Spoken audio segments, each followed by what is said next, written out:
कैसा ये इश्क है।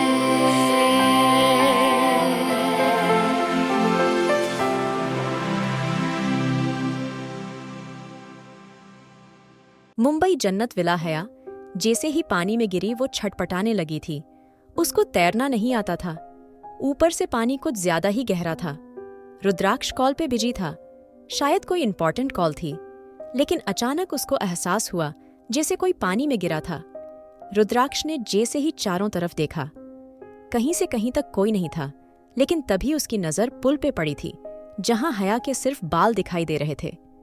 रुद्राक्ष को समझने में जरा देर नहीं लगी थी और वो सीधा पानी में कूद गया था।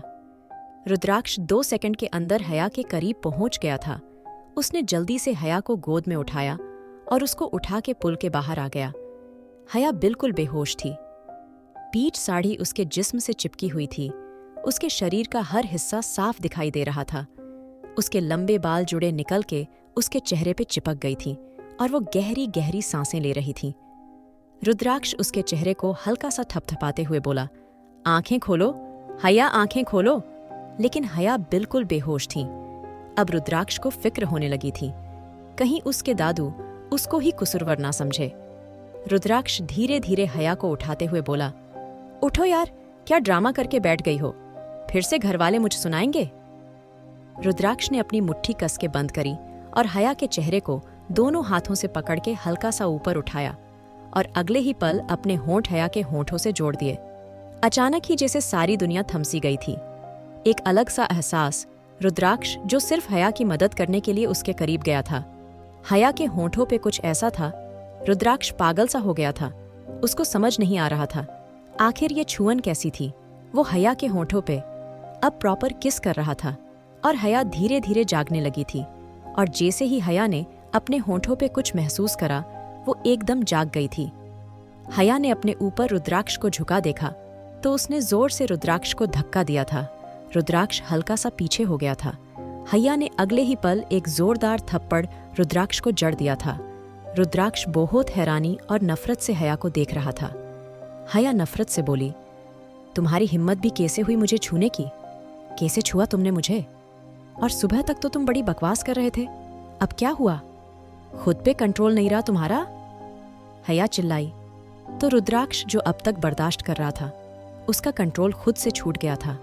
रुद्राक्ष ने झटके से हया को पकड़ा और उसके बाल पकड़ के बिल्कुल अपने करीब करते हुए बोला, तुम्हारी हैसियत मेरे सामने खड़े होने तक की नहीं है और तुमने मुझे थप्पड़ मारा?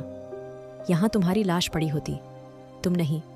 अगर मैं वक्त पे तुम्हें ना बचाता, और तुम जैसी छोटे शहर की लड़कियों की यही आदत होती है, तुम सिर्फ यही घटिया हरकत कर सकती हो और मैं तुम्हें देखने में भी अपनी इंसल्ट समझता हूँ। तुम्हारे करीब आना तो दूर की बात है। रुद्राक्ष के कड़वे शब्द हया के सीने में चुभ रहे थे। रुद्राक्ष बिल्कुल हया के करीब था।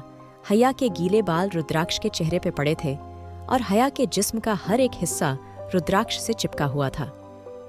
रुद्राक्ष के चेहरे पे सिर्फ नफरत थी। उसका चेहरा लाल हो गया था।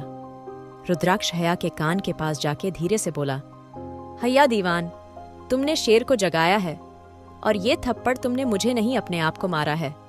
अभी तक मैंने सोचा था तुम्हें डाइवोर्स देके इस घर से निकाल दूंगा, लेकिन नहीं, अब मैं तुम्हें इस घर से तो जरूर निकालूंगा, लेकिन हर दिन मौत से भी बदतर जियोगी। तुम पछताओगी। तुम मुझसे शादी करके अपने दिन गिनने शुरू करो हया दीवान, क्योंकि अब रुद्राक्ष शेखावत तुम्हें सुकून से तो रहने नहीं देगा। ये मेरा वादा है तुमसे। इतना कह के रुद्राक्ष ने हया को बहुत दूर धक्का दिया था और हया दीवार के सहारे जा लगी थी। उसका चेहरा लाल हो गया था। उसको भी एहसास हुआ था उसने ओवर रिएक्ट करा था। रुद्राक्ष सच में उसको बचाने की कोशिश कर रहा था। हया ने अपने आंसू साफ करे और एक बार खुद को शीशे में देख और दूसरी साड़ी लेके वॉशरूम में घुस गई। जब वो बाहर आई, रुद्राक्ष जा चुका था। हया ने गहरी गहरी सांसें ली और धीरे धीरे कदम बढ़ा के नीचे चली गई। सब लोग डाइनिंग टेबल पे बैठे हुए थे। रुद्राक्ष भी वहीं था, लेकिन उसके चेहरे से ही पता चल रहा था वो इस वक्त कितने गुस्से में है। पुष्कर की धीरे से बोले, आओ बेटा, क्या हुआ? तबीयत सही नहीं है? हया ने धीरे से सर हिलाया और रुद्राक्ष के बराबर में आके बैठ गई। रुद्राक्ष ने कुर्सी थोड़ी पीछे खींच ली थी। हया ने सर झुका लिया था। मन्नत जी धीरे से बोली, हया, तुम क्या शौक से खाती हो बेटा? हम खाने में वहीं बनवा देंगे, तुम तो कुछ बताती भी नहीं। अरीना धीरे से बोली। हया, कल मैं तुम्हें शॉपिंग पे लेके जाऊंगी और शाम में रिसेप्शन है तो तुम अपनी पसंद की शॉपिंग भी कर लेना। पुष्कर की धीरे से बोले। तुम क्यों जाओगी बेटा? रुद्राक्ष जाएगा।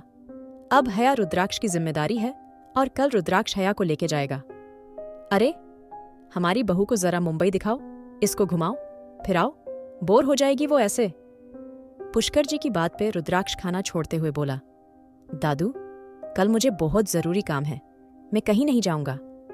रुद्राक्ष की बात पे सब लोग हैरान थे क्योंकि उसने गुस्से से जवाब दिया था। पुष्कर की गुस्से से बोले। रुद्राक्ष, मैंने कहा ना, तुम ही हया को लेके जाओगे, ये हमारा फैसला है। आगे तुम्हारी मर्जी, उसको मानना है मानो वरना नहीं। इतना कह के पुष्कर जी उठ गए थे, लेकिन रुद्राक्ष गुस्से से बोला। काश आप ये बात शादी पे भी करते दादा, मेरे ऊपर छोड़ देते। रुद्राक्ष की बात पे शिवाय धीरे से बोले। रुद्राक्ष चुप रहो। अपने डेढ़ की बात पे रुद्राक्ष गुस्से से खाना छोड़ के चला गया था। मन्नत जी जल्दी से बोली। बेटा, कुछ खा तो लो।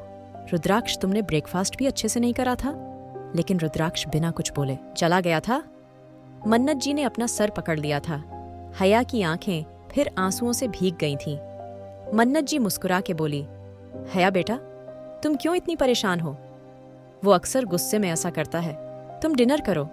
मन्नत जी की बात पे हया अपने आंसू साफ करते हुए बोली। माँ, मैं कहीं शॉपिंग पे नहीं जाऊंगी। आपने क्यों कहा ये? मेरे पास सब कुछ तो है। हया की बात पे सब लोग उसके आस पास आ गए थे। अरीना प्यार से बोली। हया, तुम्हारी वजह से कुछ नहीं हुआ है। वो हमेशा नाराजगी में ऐसा करता है, प्लीज तुम टेंशन मत लो। अच्छा, डिनर करो।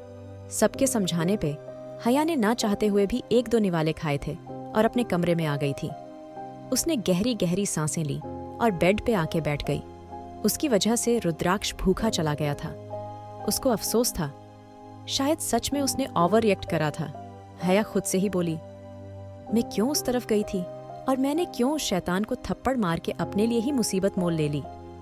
हया अपने बिस्तर पे लेट गई थी और सोने की कोशिश करने लगी थी, लेकिन नींद भी कहाँ आने वाली थी। आज सुबह से वो सो ही सो रही थी। हया धीरे से बोली, ये नींद भी ना अब नहीं आने वाली, मैं अब अकेली यहाँ दीवारों को देखूंगी। यही सोच के हया नए फोन को देखने लगी थी। मुंबई बीच हर तरफ गाने का शोर था। लड़के लड़कियां समुद्र की लहरों के साथ उछल रहे थे। हर कोई हाथ में शराब की बोतलें लेके डांस कर रहा था। रुद्राक्ष दूर एक पत्थर के पास सोफे पे बैठा हुआ था। उसकी आंखों में लाली थी और चेहरे पे थकान थी। वो भी ड्रिंक कर रहा था। सोफिया रुद्राक्ष को देखते हुए बोली, क्या हुआ है? कब से चुपचाप बैठे हो? उस गंवार ने कुछ बोला है तुम्हें? बताओ मुझे। रुद्राक्ष ने अपनी उंगली उठा के अपने होंठों पे रखी और अपना सर पीछे करते हुए बोला, शांत रहो।